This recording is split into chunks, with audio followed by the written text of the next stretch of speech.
Hello everyone, welcome back to another episode of GeoPod. I'm your host, Dylan Woods. Originally the plan for today was to do a strategy breakdown for you guys pertaining to a potential full-scale invasion of the United States into Iran. However, given the 2-week ceasefire that has recently been agreed upon, I found it more fitting to give you my perspective on that development instead of doing a full strategy breakdown on something that may or may not occur anywhere in the near future. Let me start off by saying that 1 year ago I did a similar upload where I discussed ceasefire, which was then agreed upon by Israel and Iran, which concluded the 12-day war between the two nations. Back in that time I said that the ceasefire was a mistake, and I still share that sentiment to this day, as I believe that the current ceasefire is a mistake. This ceasefire, to put it bluntly, serves no strategic purpose whatsoever, not in any way, shape or form. The Combined Strike Force has been persistent with its campaign, persistent with its strikes. It did achieve tactical and operational objectives, and to a lesser extent strategic objectives, which we'll delve a little bit more into later on. Iran's rhetoric over the course of the past month has been, quite blunt and quite challenging, to put it lightly. Nothing that gives us any indication that they were serious about entering negotiations, or they were serious about compromising in any way, shape or form. And now, of course, everybody is applauding this latest development. Oh, now there's a ceasefire, stop to the war, no more lives getting lost. Well, yes, that's true on the short term. But let's remember one thing. We have tried to negotiate and barter and bargain with the Ayatollah regime for decades and decades on end. All to no avail. Our endeavors have been proven futile diplomatically when it concerns the Islamic Republic of Iran. One can write books as of this point in time pertaining to the UN resolutions that were put in place after consistent violations committed by the Ayatollah regime pertaining to its nuclear and missile programs, as well as its persistent funding, supporting and expansion of its terror proxy network throughout the region. And nothing has occurred over the course of the past month that has given us any indication that Iran is serious to halt such efforts, to reverse their course, and to reverse their long-term geopolitical ambitions. The Islamic Republic, the same republic that is burning United States and American flags multiple times a year, whilst calling for the annihilation of the Jewish state, whilst calling for the cleansing of Western influence from the Middle East, whilst calling for the overthrow of the Western-led world order to be replaced by radical Islamic Sharia law, that same regime is still in place. That same regime is still allowed to wreak havoc across the region and to a lesser extent across the entire globe. That same regime has allowed Russia in the early phases of its campaign to adapt its shortages of munitions, to replenish its drone stockpiles, to alter its drone methodologies and wreak havoc on Ukrainian cities almost every night for the past 4 years. That regime doesn't seem to have changed its ways. So what grounds do we have for fruitful diplomatic endeavors that we didn't possess a month ago? What has changed? Well, the short answer to that is nothing. Nothing has changed. These 2 weeks will only serve Iran and its ability to recover, to regenerate from the persistent strikes initiated by the Combined Strike Force, to at least to a certain extent replenish its drone and missile stockpiles, and implement lessons learned to make them a harder target for the second round of fighting. This ceasefire will yield no concrete results pertaining to a sustainable diplomatic resolution of the problem that poses the Ayatollah regime. What we might see is light compromises being made by both sides, so they can profile themselves as the winner in all of this. which is obviously in Trump what Trump would love to do, right? Trump always profiles himself as a deal maker, as someone who is willing to make any deal, regardless of the contents of the deal, if only to blow his own trumpet, let's say.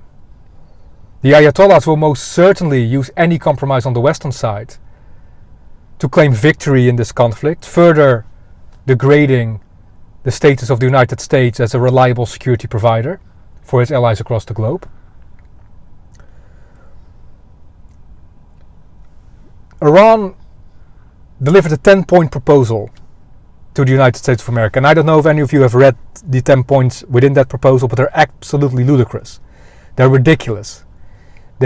All of them highly favor Iran and degrade Western influence to such an extent that for the first time in a long time, the Iranian regime will be truly free to operate as it seems fit, in any way, shape or form, unopposed and unchallenged within the region. Except for Israel, but that's another story. Iran has said that it was going to open the Strait of Hormuz as part of the ceasefire. We have received credible intel of this particular moment in time that is not the case. Ships are still being harassed. Some ships are still being prevented access, are still being threatened, are forced to pay tolls, are forced to adhere to very specific routes along the Iranian coastline, predetermined by the Islamic Revolutionary Guard Corps and its naval assets. So the fact that the Strait of Hormuz, the suggestion that the Strait of Hormuz has been reopened is false. It's not the case on the ground. It's not the case in those waters at all at this particular moment in time. And Iran is going to certainly use this opportunity to reinforce their hold on the Strait of Hormuz, be it militarily and politically. And we can't allow the Ayatollah regime to enjoy a full monopoly on one of the world's most important strategic waterways. It will be disastrous on the long term for, well, global economic stability and integrity.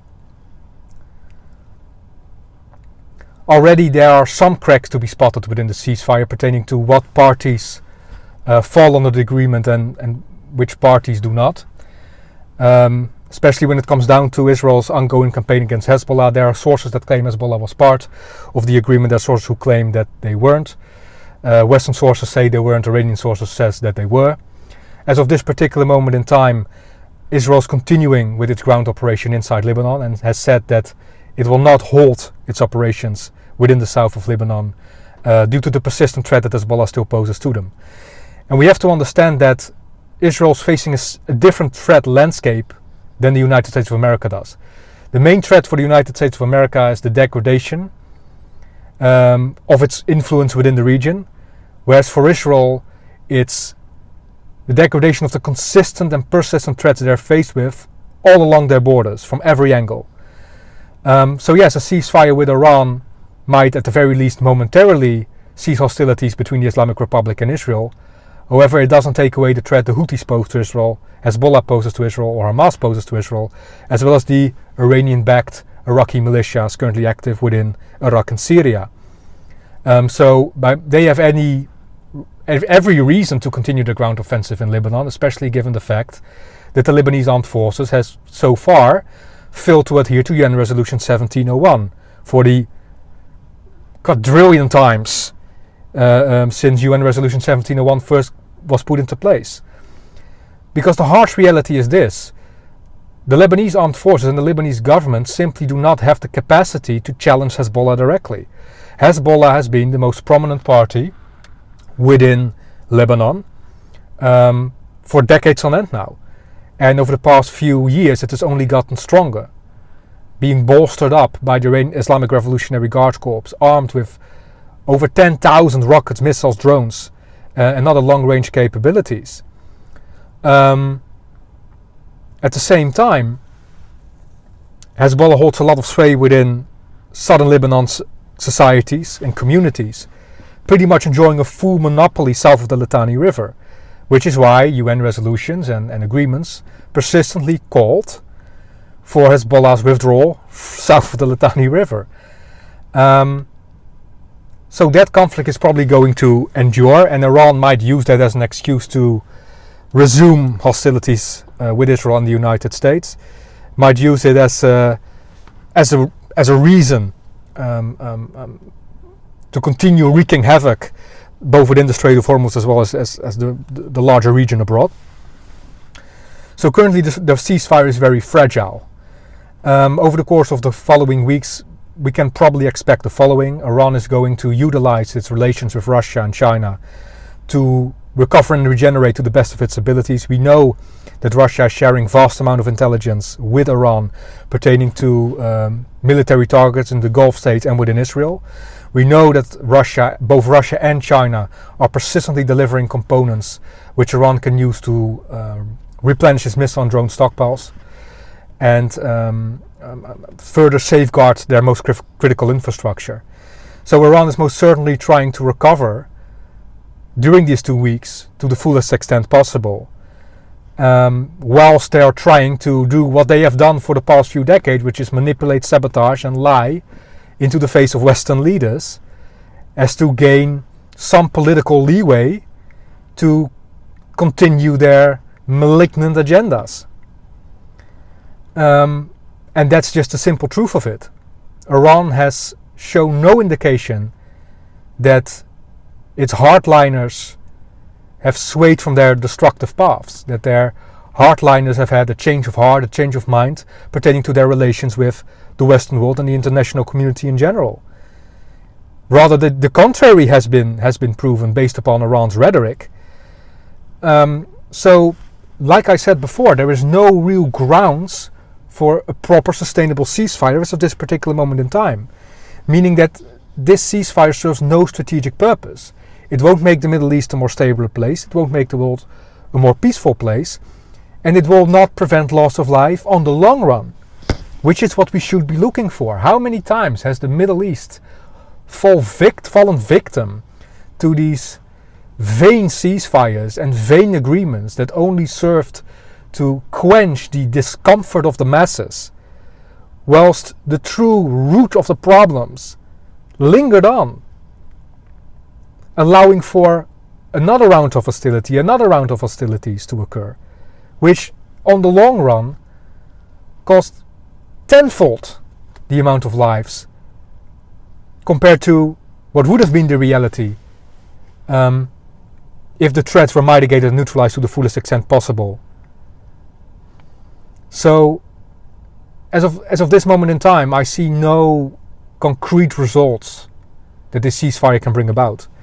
Sure, Donald Trump, the US, the Iranians, they might try to implement something like a joint comprehensive plan of action version 3, 4, 5.0 at this point in time. Call it what you want to call it. But like I said, it will not change the reality within the region. It will not change the threat that the Ayatollahs pose. As long as there's no concrete change being made inside of Iran, within its political, cultural and societal frameworks, nothing will change. And that's a very unfortunate truth. But it's a truth that we must acknowledge if we truly want to make the region a more stabler place, if we truly want to make the Middle East prosperous, stable and secure.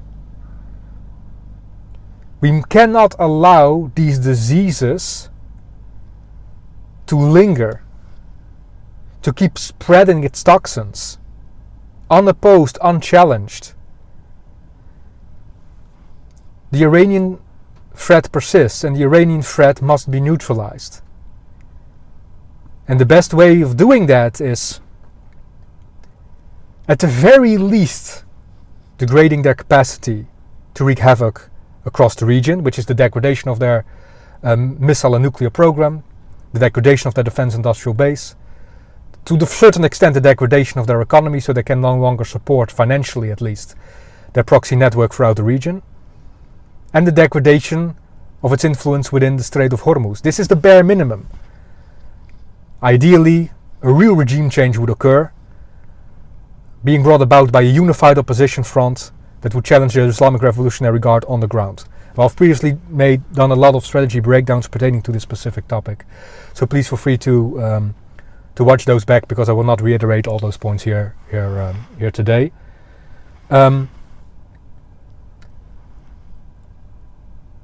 Now, another reason why it baffles me that the ceasefire has been put into place is because, like I said before, the combined strike force was meeting at the very least tactical and operational objectives, and to a lesser extent strategic objectives. Now, previously I've gave you my critiques pertaining to the combined strike force's efforts. I've criticized them pertaining to the vast amount of strategic priorities that they wished, or strategic objectives that they wished to achieve simultaneously, which I thought was not the smartest move. I've previously reiterated on many occasions that they could have been more specific with their target selectioning. But all in all, the combined strike force was making concrete progress. Right? They were degrading Iran's nuclear missile capabilities. Iran's nuclear program probably suffered its heaviest blow ever since its inception. Iran's launch capabilities pertaining cruise, ballistic missiles and drones has been severely degraded, as we can see based on the data pertaining to their launch rates and the volume of these launches. And if that campaign persisted, it would have degraded Iran's ability to control the Strait of Hormuz, at least to a certain extent. But yes, that campaign would have taken time. Like I said before, Iran is a big country and Iran is very well armed. But progress was made. Over half of Iran's launch sites were rendered inoperable. Iran's defense industrial base has suffered its heaviest losses till date. Iran's economy was weeks away from the danger of facing a total collapse. This has been reiterated, by the way, by Prime Minister Pezeshkian himself. So the combined strike force was on the winning side of this conflict. Regardless of all the rhetoric you see spouted online, oh, we downed an F-15 Strike Eagle. Oh, big deal. Those are not the victories that are going to win you a conflict of this scale. They only serve rhetorical purposes. So that's why it baffles me that the ceasefire was agreed upon as of this particular moment in time. What you were doing was working to a certain extent. Of course, like I said before, as I've reiterated many times on this channel, there was a lot of room for improvements. And there were a lot of things that the United States and Israel could have done differently, which would have allowed them to achieve significantly greater successes already up until this point. Watch my previous clips if you want to know what these methodologies were. So, yes, Iran's rhetoric showed no indication that there were credible grounds for a sustainable ceasefire or sustainable agreement. And the United States military successes were steady and progressed accordingly. So this ceasefire at the end of the day only serves the Islamic Republic. It will make them a harder target for future rounds of fighting. They will implement lessons learned. They will make themselves a harder target. And it will come at the cost of more resources and potentially more loss of life to defeat them. And I've said this time and time again. Yes, if possible, war should be avoided to the fullest extent. If diplomatic channels are credible, one should pursue those to the fullest extent. But if that's no longer possible and war is to be waged, you better wage it decisively. And you finish your adversary when he's down. You don't allow him to get back up again, thereby preventing loss of life on a greater scale in the future. This is my 2 cents pertaining to the ceasefire. We have to see how it goes. Like I said, probably we'll see some vain compromises being made by both parties, which will allow them to profile themselves as the victor or as the winning party in all of this. Don't put too much stock into it. An agreement is only as strong as its sustainability on the long term. And I don't think that any such an agreement will be made in the near future, especially given the fact that we've tried to broker such an agreement with the Islamic Republic for decades and decades on end, and all of them failed dramatically and disastrously. This is all I want to share with you today. If any new developments occur, I'll be sure to treat them on this channel. If you have any questions or comments for me, please feel free to leave them in the comment section down below. Thank you for taking the time to watching and listening to this clip. All the views mean a lot to me. I'm trying to really expand this channel, and I hope you will all help me do that in the near future. Once again, thank you very much. Bye bye.